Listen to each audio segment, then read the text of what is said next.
تمام تعریفیں حمد اور ثنا اللہ تبارک و تعالی کے لیے، درود و سلام نبی اکرم نور مجسم شفیع معظم احمد مجتبیٰ جناب حضرت محمد مصطفیٰ صلی اللہ تعالی علیہ وسلم کی ذات والا صفات کے لیے حمد و صلات کے بعد اللہ کریم نے قرآن مجید میں ارشاد فرمایا ہے کہ لقد خلقنا الانسان فی احسن تقویم، فرمایا بے شک ہم نے انسان کو بہترین ساخت پر پیدا فرمایا۔ سادہ ترجمہ کر لیں کہ ہم نے انسان کو بڑا ہی خوبصورت بنایا ہے۔ ہم زمانے میں جب نکلتے ہیں تو بڑی جگہیں ہمیں خوبصورت لگتی ہیں، بڑے بڑے نظارے دیکھنے کو ملتے ہیں۔ انسان کہتا ہے واہ اللہ نے کیا خوبصورت چیز بنائی ہے، کیا خوبصورت وادیاں بنائی ہیں، کیا خوبصورت نخلستان بنائے ہیں، کیا خوبصورتی زمین و آسمان میں اللہ کریم نے عطا فرمائی ہے۔ لیکن رب فرماتا ہے اے حضرت انسان، میں نے سب سے زیادہ سونا تجھے بنایا ہے۔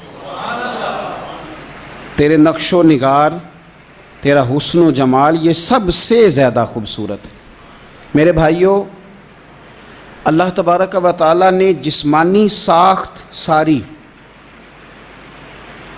یہ جو انسان کا جسمانی ڈھانچہ ہے، یہ سارے کا سارا رب کریم نے بڑا حسین بنایا ہے اور ہمارے ذمہ نہیں لگایا۔ اللہ نے خود ہی بڑا سونا سجایا ہے اسے اور سنوارا ہے۔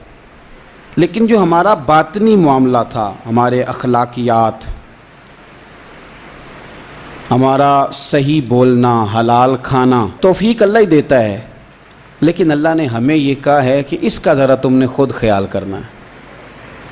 تمہارا جو ظاہر ہے وہ میں نے بڑا حسین بنا دیا ہے، اب جو تمہارے اخلاقیات ہیں، تمہارے روزمرہ کے معاملات ہیں، اس پر تم نے خود تھوڑی توجہ کرنی، خود تم نے خیال کرنا ہے۔ اللہ نے بتلا دیا کہ یہ جھوٹ ہے اور یہ سچ ہے، اس طرح کرنا، جھوٹ نہ بولنا، سچ بولنا۔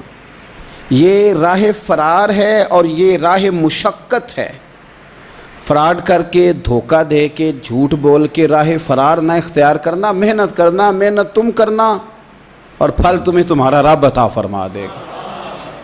تو ہمیں میرے مالک کریم نے توجہ ہماری اس طرف کرائی، اللہ کریم نے ہمیں سمجھایا، یہ بتلایا، یہ آگاہی یہ دی کہ یہ جو تمہارے اخلاقی معاملات ہیں نا، اس پر تم نے خود تھوڑی توجہ کرنی ہے۔ حضرت ابوبکر صدیق رضی اللہ تعالیٰ عنہ اپنی زبان کو پکڑ لیتے تھے اور فرمایا کرتے تھے کہ تو نے مجھے بڑی مشکل میں ڈال دیا ہے، اگر تو ٹھیک ہو جائے تو میرے بڑے کام ٹھیک ہو جائیں۔ اپنے آپ پر محنت کرتے تھے۔ ہم نے یہ کیا ہے کہ کپڑوں پر اچھی محنت کر رہے ہیں، ایسا نہیں ہو سکتا کہ نیا ڈیزائن آیا ہو اور میں نے وہ کپڑے نہ بنوائے ہوں، گھر والے اس پر توجہ نہ کرتے۔ ظاہری بود و باشت، دنیا کے معاملات، لیکن ہم نے اپنے اخلاقی رویے کمزور کر لیے ہیں۔ آپ کے گھر والے، آپ کے رشتہ دار، آپ سے پیار کرنے والے، آپ کے دوست احباب آپ کے کپڑوں سے نہیں جڑیں گے، وہ تو آپ کے اپنے اخلاقی رویوں سے جڑیں گے۔ اگر آپ کی زبان سے لفظوں کی بجائے تیر نکلتے ہیں تو پھر گھر سجے گا نہیں بلکہ بگڑ جائے گا۔ اگر آپ کی زندگی کا مزاج یہ ہے کہ میں نے اینٹ کا جواب پتھر سے دینا ہے تو آپ تباہی کریں گے۔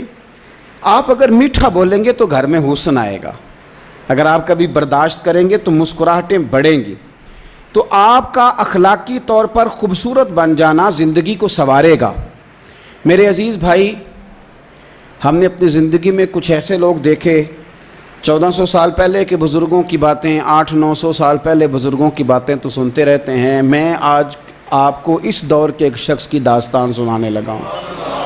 آج کے اس دور کے ایک شخص کی داستان، اس دور کے ایک شخص کی داستان، وہ ایک شخص ہے شاداب بہاروں جیسا۔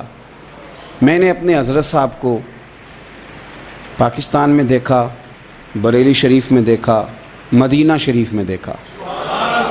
میں نے ان کی زندگی کو بڑی توجہ سے دیکھا، خوبصورتی سے دیکھا۔ وہ اعلیٰ حضرت فاضل بریلوی کے پڑپوتے تھے، حجت الاسلام کے پوتے تھے۔ ان کے نانا اپنے زمانے میں عالم اسلام کے سب سے بڑے مفتی تھے، ان کے والد ہندوستان کے سب سے بڑے مفسر تھے۔ لیکن انہوں نے اپنی زندگی، ایک ہوتا ہے انسان عالم بہت بڑا ہے، وہ ازہر یونیورسٹی کے خود فارغ تھے، وہ بہت بڑی سندیں رکھتے تھے، لیکن اس کے ساتھ ساتھ جو اخلاقیات تھیں، جو کردار تھا، جو عمل تھا، سب سے پہلی بات یہ ہوتی ہے کہ انسان کا عقیدہ کس طرح کا ہے، وہ یقین کے معاملے میں ڈگمگایا ہوا ہے یا کہیں کھڑا ہونا بھی اسے آتا ہے۔ کچے پکے لوگ بھی بڑے ملتے ہیں نا زندگی میں۔ میاں صاحب نے مشورہ دیا ہے، درویش بندے تھے لیکن کئی دفعہ بڑے صائب مشورے دیتے تھے، کہتے تھے مرشد دے دروازے اتے محکم لائیے چوکاں۔ محکم کا معنی پکیاں، مرشد دے دروازے اتے محکم لائیے چوکاں تے ایویں نویں نویں نہ یار بنائیے۔ میں کبھی کبھی سوچتا ہوں اتنا درویش بندہ اور کمینہ ہی کہہ دیا انہوں نے، نویں نویں نہ یار بنائیے وانگ عقیدہ پختہ، سویرے کسی کے پاس، شام کسی کے پاس، پرسوں کسی کے پاس، یہ کیا بات ہوئی؟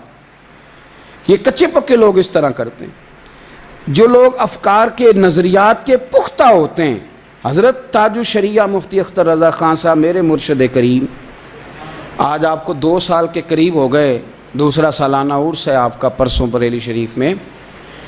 حضور تاج الشریعہ نظریات کے پکے، حضرت تاج الشریعہ کے صاحبزادے بھی بڑے شاندار ہیں، بڑے قابل ہیں، بڑے ذہین ہیں، بڑے معاملہ فہم ہیں، متقی ہیں، لیکن 2006 میں جب بیٹے کو خلافت دی، سجادہ نشین بنایا، تو ایک ہی بیٹا ہے آپ کا۔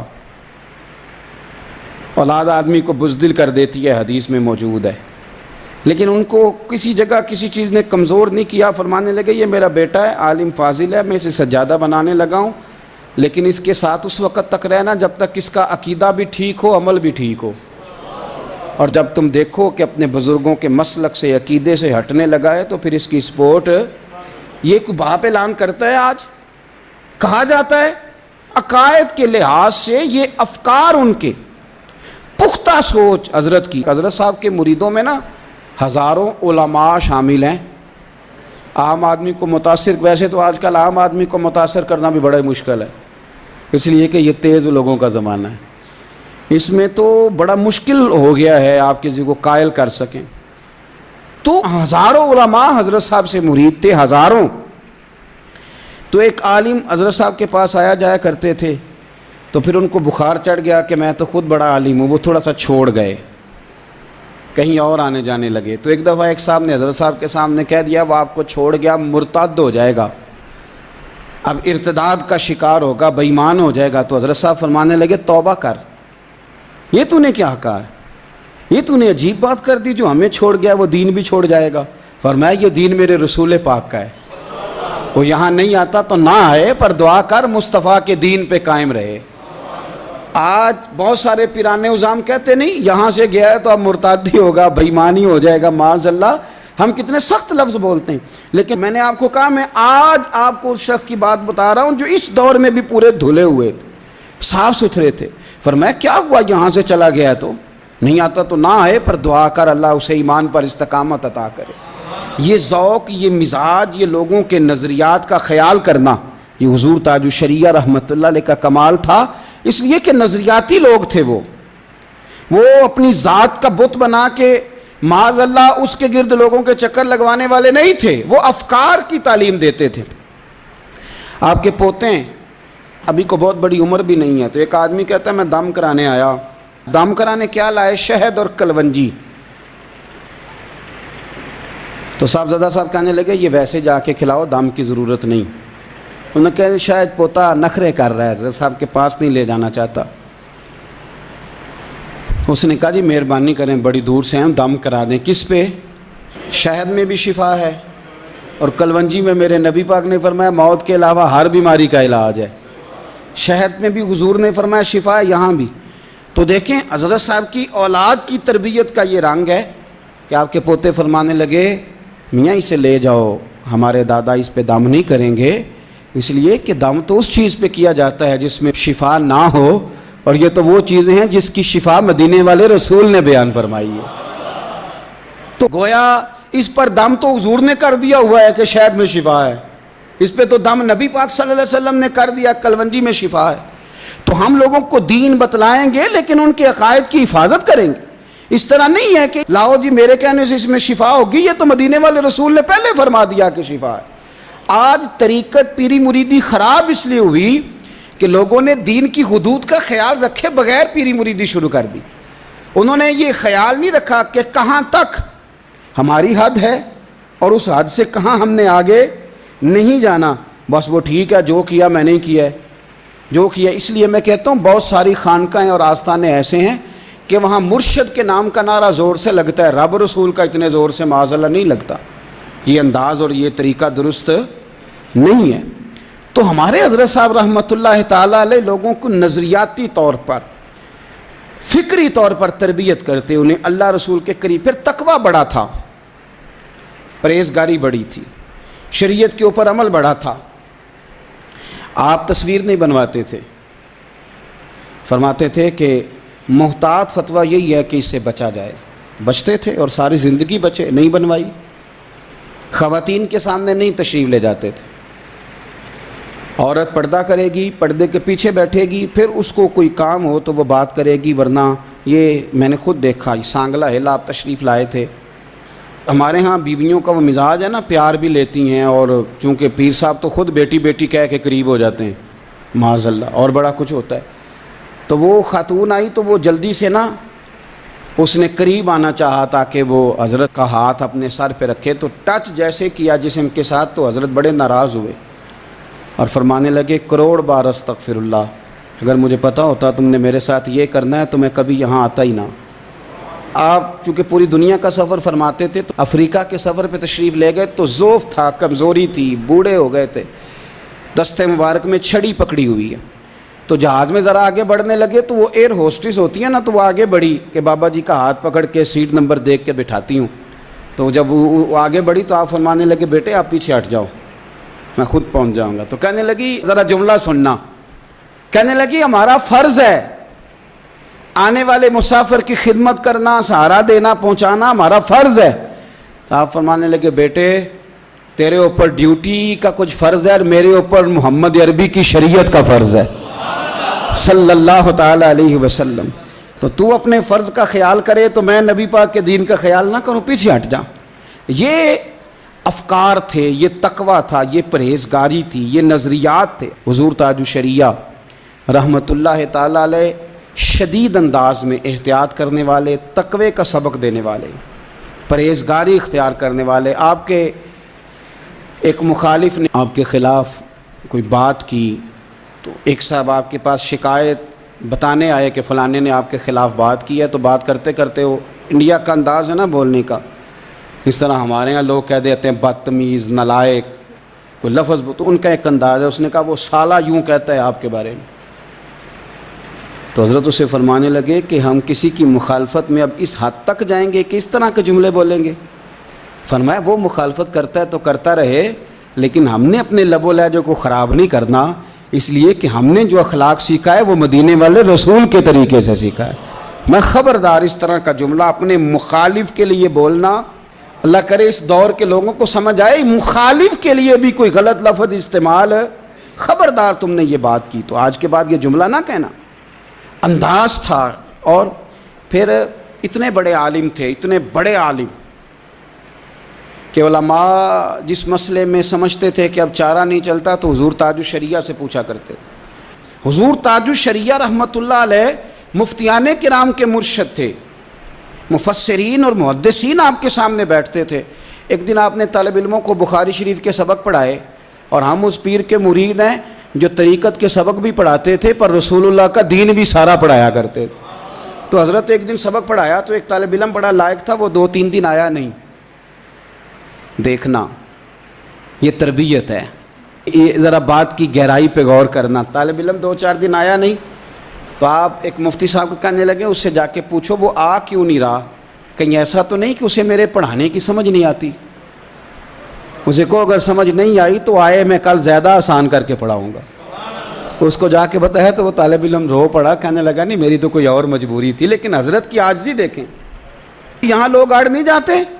تو آپ نے اپنی زندگی میں تقویٰ، پرہیزگاری، چھوٹی چھوٹی باتوں کا خیال رکھتے تھے۔ میرے مرشد کریم جس باتھ روم کی چھت نہیں ہوتی تھی اس میں استنجا کرنے نہیں بیٹھتے تھے، فرماتے تھے مجھے شرم آتی ہے۔ کیوں؟ اس لیے کہ سیدہ عائشہ صدیقہ رضی اللہ تعالیٰ عنہ فرمایا کرتی تھی نبی پاک صلی اللہ علیہ وسلم عرب کی کواری لڑکیوں سے زیادہ شرم و حیا والے. حضرت تاج الشریعہ ہمارے مرشد کریم کا یہ طریقہ تھا کہ چھت نہیں ہے نا اگر باتھ روم کی تو اس میں بیٹھتے نہیں تھے. فرماتے تھے کہ مجھے شرم آتی ہے کوئی اوپر چھت پہ چڑھ جائے, کسی اور مکان کی تو اس کی نظر نہ پڑ جائے. ایک دفعہ بڑی مجبوری ہو گئی تو آپ کی گاڑی میں چھتری موجود تھی, فرمایا وہ چھتری لے کے آؤ. آج کل تو جوان لوگ اور مرد کئی دفعہ سمجھتے ہیں ہمیں تو شرم و حیا کی ضرورت ہی نہیں, ہم تو جیسے مرضی گھومے پھریں, ماؤں بہنوں کے بیچ میں جیسے مرضی کرتے اتار کے لیٹتے پھریں. حضور تاج الشریعہ رحمۃ اللہ علیہ آپ کا یہ طریقہ مبارکہ کہ چھتری منگوائی, اس کو اپنے اوپر لیا, پھر آپ تشریف فرما ہوئے.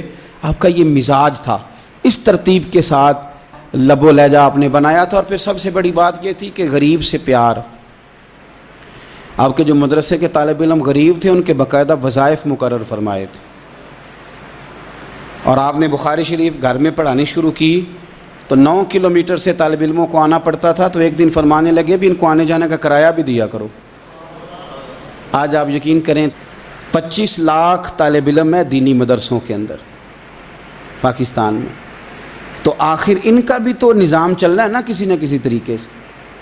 کس کس انداز میں پریشانیاں ہیں, لیکن عوام سے لے کر حکومتیں سب کا سوچتی ہیں, لیکن ان چیزوں پر توجہ نہیں دیتی. حضرت نے فرمایا کہ یہ دین کا طالب علم ہے اور نبی پاک کے پیارے ہیں صلی اللہ تعالی علیہ وسلم, تو ان کو باقاعدہ وظائف ملے. میں تو آج ذکر ہی ان لوگوں کا کر رہا ہوں جن کا مرشد میرا شوباز الہی, تجار علیہ سنگ حبیباں, تقدیر اللہ دی نے کھچیاں ڈوراں, ہن مل سی نال نصیباں.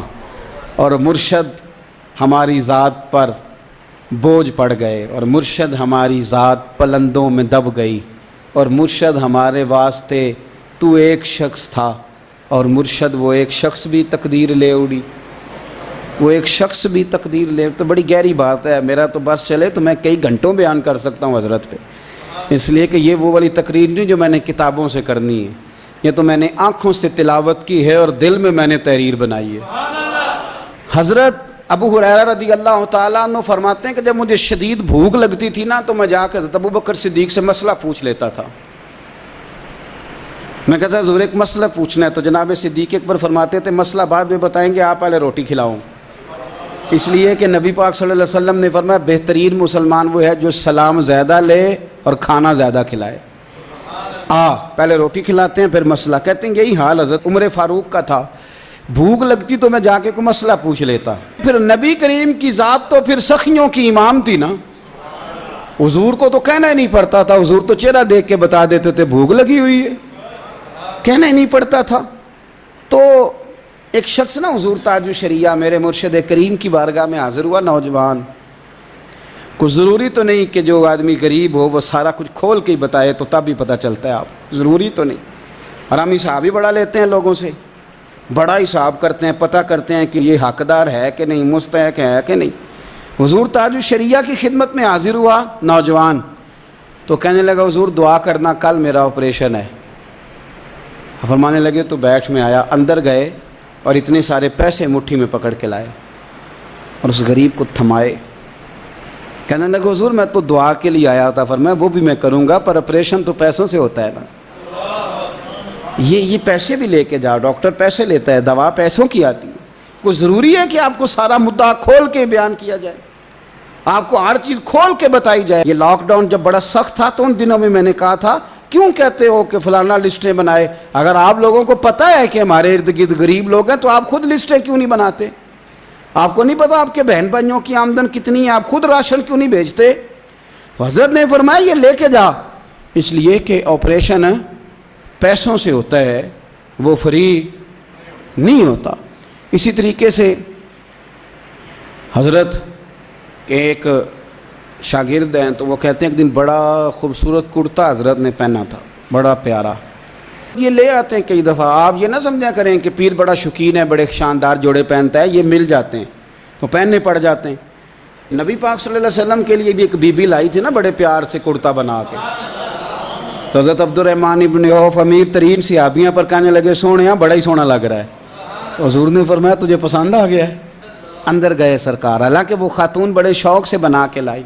سرکار نے وہی کرتا دوبارہ پہن لیا اور لا کے حضرت عبدالرحمن ابن عوف کو دیا. تو لوگ کہنے لگے جناب آپ تو امیر آدمی ہیں, تو سرکار کے پاس تو آپ کو پتہ ہے کہ بظاہر کس طرح کے معاملات ہیں, ہر چیز حضور غریبوں میں لٹاتے ہیں, تو یہ آیا تھا اتنا پیارا لگ رہا تھا, آپ نے یہ بھی مانگ لیا. تو حضرت عبدالرحمن ابن عوف رو پڑے, کہنے لگے تمہارا کیا خیال ہے, میں نے پہننے کے لیے لیا ہے, میں نے تو اس لیے لیا ہے کہ جب مروں گا تو گھر والوں سے کہوں گا کہ مجھے اس میں کفن دے دیا جائے, تاکہ فرشتے میرے اوپر رحم کھائیں, اللہ میرے اوپر کرم فرمائے. بہرحال حضرت تاج الشریعہ کے وہ شاگرد کہتے ہیں کہ حضرت نے بڑا سونا کرتا پہنا اور مسجد میں جماعت کے لیے تشریف لے گئے.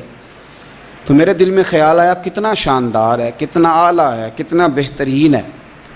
اب ہم غریب لوگ ہیں, سادے ہیں, کہاں سے ڈھونڈ کے لائیں گے حضرت کے لیے, تو کوئی بڑا تلاش کر کے کہیں سے لایا ہوگا.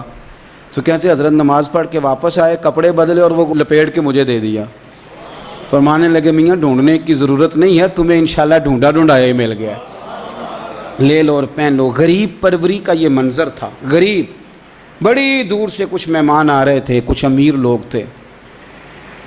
حضرت کا ایک خادم کہتا ہے میں آپ کی خدمت میں بیٹھا تھا, تو ایک غریب آدمی, اس کے کپڑے بتاتے ہیں بڑا غریب ہے, تو آ کے رونے لگا. حضور تاج الشریعہ سے کہنے لگا میری اماں انتقال کر گئی, ان کی بھی خواہش تھی کہ آپ جنازہ پڑھائیں, تو میری بھی. تو کہتے ہیں حضرت فٹافٹ دستار باندھنے لگے. فرمایا چلتے ہیں. میں نے عرض کی حضور وہ مہمان آ رہے تھے, فرمایا ان کو کہنا انتظار کرنا ہے تو کر لیں, اور اگر نہیں کر سکتے چلے جائیں. آج میں اس غریب کو ہی ٹائم دوں گا, آج اسی کو وقت دوں گا. ان مشائخ کو غریب نواز کہا جاتا ہے, ان مشائخ کو غریب نواز کہا جاتا ہے.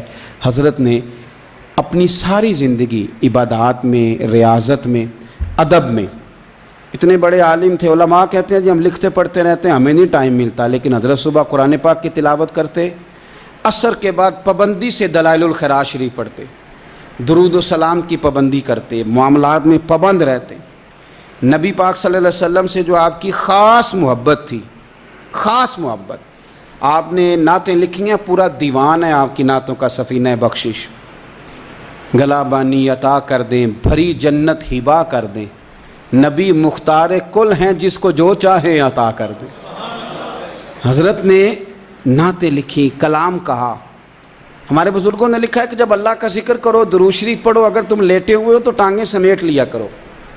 آپ کے خدام فرماتے ہیں کہ ایک ٹیلی فون آیا, تو حضرت صاحب نے نا فون سننا شروع کیا, تو ٹانگیں جلدی سے سمیٹ لی, بڑی دیر تک سمیٹے رہے.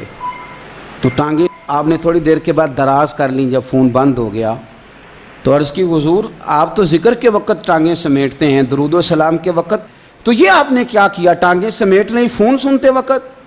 اور جب تک آپ فون پہ لگے رہے, یوں لگا جیسے بڑے محتاط ہو کے کوئی بندہ ذکر کر رہا ہو, درود شریف پڑھ رہا ہو. تو حضرت صاحب فرمانے لگے یہ معمولی فون نہیں تھا, یہ ایک سید زادے کا فون تھا. اور ہمارے بزرگوں کا عقیدہ ہے کہ تیری نسل پاک میں ہے بچہ بچہ نور کا, تو ہے عین نور, تیرا سب گھرانہ نور کا.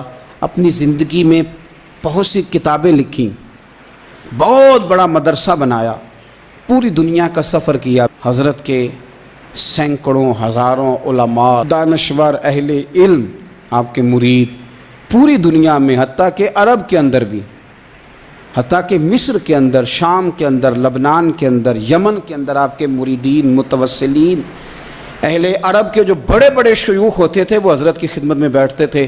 ایک حدیث پاک پڑھا دے, ہم آپ کو اپنا استاد بنانا چاہتے ہیں.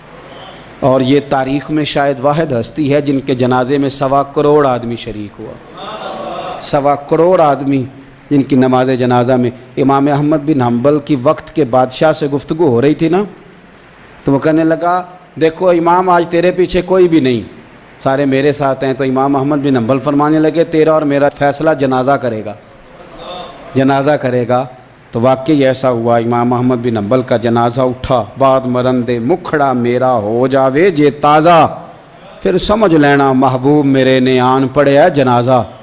اور میرے مرنے پہ ہر سوں شور مچ جائے گا, دیکھو گے کہنے الوداع سرکار خود تشریف لائیں گے صلی اللہ علیہ. تو بڑی بھرپور زندگی گزاری. ہمیں ان لوگوں نے یہ بتلایا ہے کہ جو تمہیں غلط فہمی ہو گئی ہے نا کہ وہ پرانے بزرگ جو 800 سال 900 سال پہلے گئے دین پہ وہی عمل کرتے تھے. ہمیں ان لوگوں نے بتایا ہے کہ دین پر عمل آج بھی ہو سکتا ہے. شرط یہ ہے کہ اپنی عادات پر محنت کرو. تمہاری ظاہری ساخت اللہ نے بڑی حسین بنائی ہے، لیکن اپنے باطن پر بھی تھوڑی توجہ کرو. دعا کرتا ہوں اللہ کریم ہمیں ان کے فیض سے فیض یاب فرمائے اور ان کے نقش قدم چلنے کی توفیق عطا فرمائے. آخر دعوانا ان الحمد للہ رب العالمین.